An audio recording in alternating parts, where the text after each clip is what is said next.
Well, today we're talking about our Tp2000 combination mag drill, special tapping device, and this thing is just incredible. It's really, I think it's my favorite mag drill actually. It does so many different tasks, and all with a lot of different convenience as well. And so now let's just start by talking about is the basics of the machine. Now it's got a very strong magnet base, and it has a strong motor built just for this type of application. And you can see it has a special gearbox. You notice how long it is. It has a very complex system inside that allows you to do the tapping function as well as ordinary drilling with twist drills and angular cutters. And here the machine has a cutting fluid feed, which goes with a valve which you can use to adjust the coolant you need, and it goes directly into the arbor. And in the case of the annular cutter arbor, it directly feeds to the arbor, which is very convenient for drilling. And here, we'll take a look now at the controls. We have the switches here. This is the magnet switch, and it's illuminated when it's energized. And the relay type switches for the motor, these, if there's a power outage, it will stop and it will not restart when the power comes back. And you can't see in the picture, but these two switches, the stop switch is higher, so you can just by feel, you can feel to turn it off, and they're protected by a boot here. And you can see also on the machine you have a number of interesting features. Other than the coolant feed, you also have a series of two different scales which you can allow you to measure your cutting depth when you're drilling blind holes.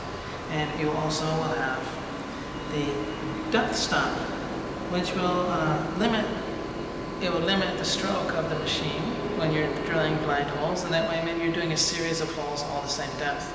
You can set this depth stop, and that'll be very convenient for you. But here we have one of the great things about this machine is this arbor. This coupling is a special coupling which is used on quite a lot of machining equipment, especially for tapping. And this coupling is shared by all the different accessories, whether it's for the tapping or for the annular cutter or for the twist drilling. They all share this same special coupling. And then this coupling is also available on outside things. Like this is outsourced, a standard kind of a tapping collet that we would be able to buy from a machine tool supplier. And it's the 1 1/4 inch Bill's number 2 size. So that's a good size that covers the range we wanted to cover. And so let's just start by introducing the different functions of the machine. I'll start with the twist drills. And for twist drilling, you slide right up to the top. And here we have the twist drill arbor with a 1/2 inch chuck with the arbor together. And we have the chuck key, which works in the usual way. And then we mount it into the arbor. Okay, and you can see here this is an ordinary 1/2 inch drill chuck, and here we have the adapter, and you can see that this goes into the chuck in the same way and that's used in the same way as this one. Now we have for twist drilling, it's very important sometimes if you want to drill blind holes, whenever you're twist drilling, make sure you are in the twist drilling gear mode of the gearbox. So if you do a switch between tapping and drilling, it's a completely different system. So it shifts just by turning the whole arbor. You have to kind of turn it as you shift it into the gear, or vice versa. And with the arrow pointing down, you can see the icon here for annular cutters and twist drills. Make sure you're in that mode when you're doing it, and otherwise it would be too slow. And here, one thing you do is when you're twist drilling, if you want to drill a blind hole, you can zero it in and you can use the depth scale. All you do is you put it to the 0 point, and then you can take your pointer and put it to the 0 mark. And that way the scale can tell you where you are while you're drilling. Let me just put it over the edge here to show you what I mean. So say you want to drill to a depth of 75 millimeters, right? You just look on your scale, there, I'm at 75, and then I know exactly where I can stop. That's our twist drilling function. Now let me just take it off.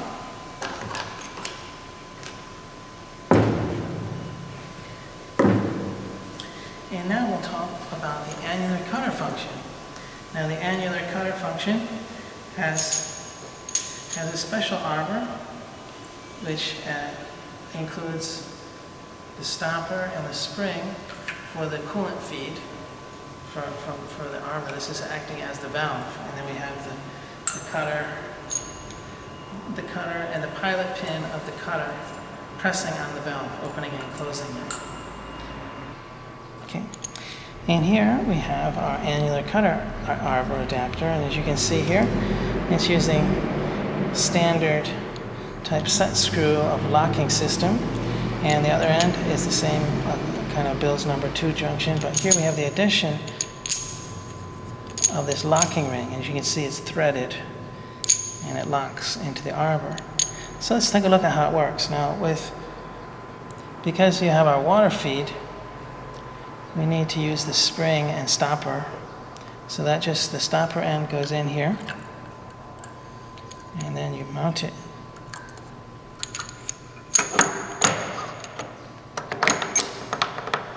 And now you're in, and you finally want to lock this knurled ring to make sure it's totally steady. And then finally, you take your cutter and your pilot pin, mount it, line it up,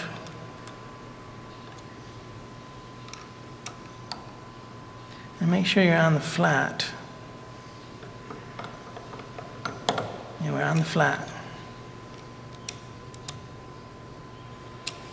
And here we tighten the other one.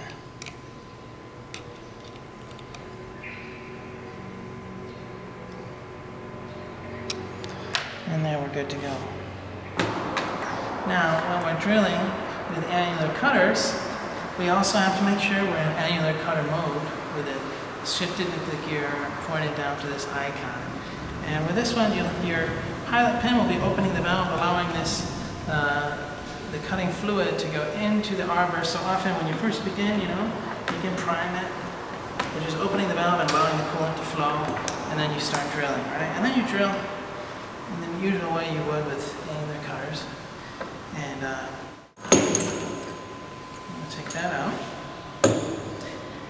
And now we get to the most important show of the day, is we have this very special tapping, universal tapping chuck. Okay, you can see here that it's got this universal, so it can fit a very wide range of different kinds of taps. And you can see here, we can take our tap, mount it inside, make sure the squares are mounted properly, and then we tighten her up. So you see here we have this.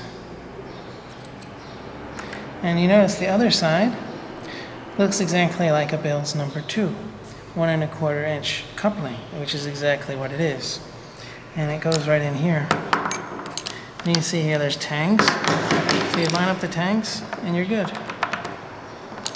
And also very easy to come out. And all we have to do is tighten it. Whenever you're tapping anything, right, you need a number of things that are important for tapping. One is you need a lower RPM than you would with these twist drills. You need a low RPM, and also the thing that really makes this machine so special is built into this gearbox is the control, the mechanical logic control of the tap. So it's actually very cool. So the first thing we do is we put it into tapping mode. So we switch out, turn it over, and pressure goes in, and now we are in tapping mode.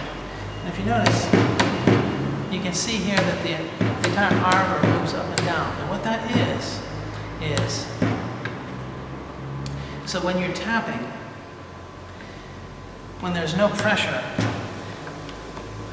it will be free spinning.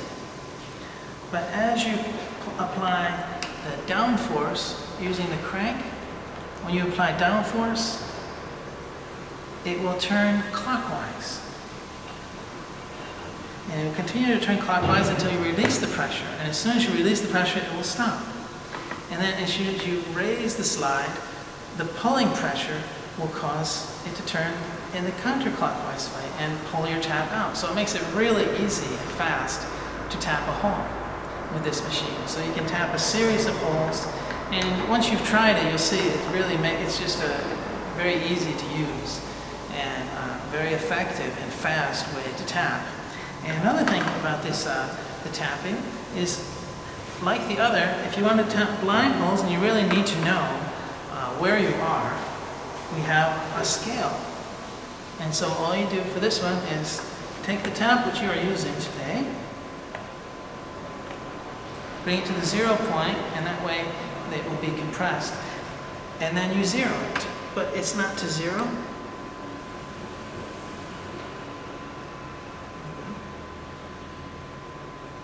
There. That tells us we're at the 0 point. But you may notice on the scale it doesn't go to 0, it goes to 4. And that's the minimum you can do because of the mechanism. The mechanism will take 4 millimeters to operate. So for you, 4 is effectively 0. So when you put it to the 4, you're at the starting point. And then you can control how far you tap into a blind hole. And you can just observe your scale and you can control how far you go. Let's take a look. So I have it overhanging here, and you can read on the scale how far you go. And then once you get there, you stop, and then you back it back out, and you're good. And further, if you also are maybe drilling a series of blind holes, and they'll be all in the same depth, you can set up this depth block. And all you need is a 13 and a 14 millimeter wrench. We don't supply that, but everybody has a 13 and 14 millimeter wrench in their house. So all you have to do is, put it to the depth that you want, and then you can actually just adjust this. And it has a really long stroke, and then you use the 13 for the lock nut, and you lock it in place, and then you have it set up. And don't forget to take it back down again when you're going to be doing other work with it, like twist drilling or whatever. So that's the depth stock, and that's also very useful. So we have these two different scales, one for twist drills, and the lower one is the one for tapping. And we can tap all the way up to 20 millimeters with this machine, which is a fairly large hole. Now, let me just take this out again. And I just wanted to mention that, other brands of accessories maybe have a collet with a clutch built into it or something. Those go right into our arbor. They work just the same as with anything else. So it gives you a lot of options and choices about how you're going to do the tapping. Maintenance, because with a mag drill or with anything like this, the guidance is very important, and they do need to be adjusted. Let me just turn it around. You can see here on this side, we have the crank. This is a slide lock. You can use that to lock the slide in place if you need to. And here, you can see that these adjusters are very important for if any of them are loose, and you can have some rocking and looseness that can cause you a lot of problems. It could cause you to break taps very easily. It could cause you to damage cutters or just inaccurate drilling. So we need to keep these adjusted so that it's not too tight, but there is no looseness at all. And the way you do that is we supply you with the machine. We supply you with an 8 millimeter combination wrench, as well as a 2.5 millimeter LX wrench. And all you do is, I'll just give you an example, is first you loosen the lock nut, and then you adjust, just so it's tight, but not too tight, and no tighter, and then you tighten the lock nut. So you hold it so that it doesn't move when you tighten the lock nut. Tighten the lock nut, and you're good. And then you check it. Make sure, is it good? Is it loose? Is it binding anywhere? And you run the whole stroke and to make sure it's not binding anywhere. And you do that for the entire row of them. Make sure throughout the entire range you're good. Now, another important part of maintenance is you have to keep grease on your slide. Make sure that it's moving smoothly and easy to operate. And keep everything clean. Change the brushes as needed. And another thing you have is very important for safety is you want to have a chip guard on there. So keeping anything from being pulled into there, we always want to have our chip guard in place. And let me just show you how it goes. It's fairly self-explanatory.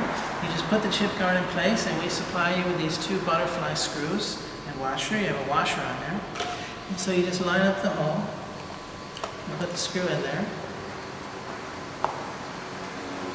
And that also gives you the ability to move it up and down as needed.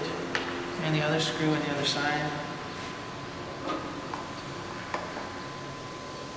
And it's an added safety feature and is required in some countries, so we recommend you to use that to keep things from being pulled into the rotating parts while you're machining. And now is our safety chain. Safety chain should always be used as your last line of defense in case your magnet has a problem. Maybe the magnet fails or it comes loose for some reason. Something gets stuck. And anytime you're working in a high place, you definitely want to have this so that you have a magnet falling from a high place. So you just run it through the handle, and then you wrap it around wherever is available to wrap around, and then you tighten to make sure it's there, and then you clip it in place, and you're good.